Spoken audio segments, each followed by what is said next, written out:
So when most parents and students are looking at colleges to attend in their junior and senior year of college, high school, they very often look at the U.S. News and World Report rankings. And as we've seen in the news over and over again over the last decade, the U.S. News and World Report rankings can be easily gamed by universities, especially if they have a lot of money, in order to move up the rankings without actually improving the education that one receives at that institution at all.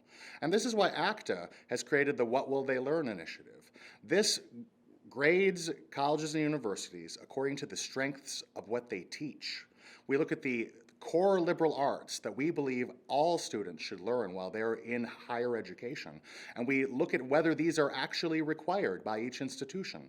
And the more is required of each institution, the more that is required for the students attending each college and university, the higher we rate them. Because we're looking at the rigorousness of the education, the strength of the education, and ultimately how much students will know when they leave campus. At a lot of colleges and universities, you can tailor your own education, and that can be really interesting.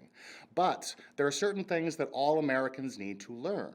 And if all you learn in college is what already interests you, you're probably not going to be broadening yourself and deepening your mind in the way that higher education is designed to do.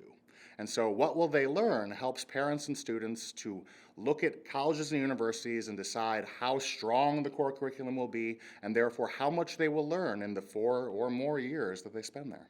ACTA's What Will They Learn project looks at each core curriculum for the colleges and universities that we study, over 1,100 each year, and we see whether or not these core liberal arts, such as literature, composition, mathematics, are required of all students at the university.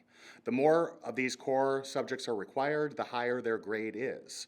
We look at 7 different liberal arts when we're doing this, and if you require 6 or 7 of these, you can get an A from What Will They Learn. Whereas if you have 4 or 5, you get a B, and so on down to F. And we are constantly surprised every year by how many schools receive Fs from What Will They Learn by requiring so little of their students.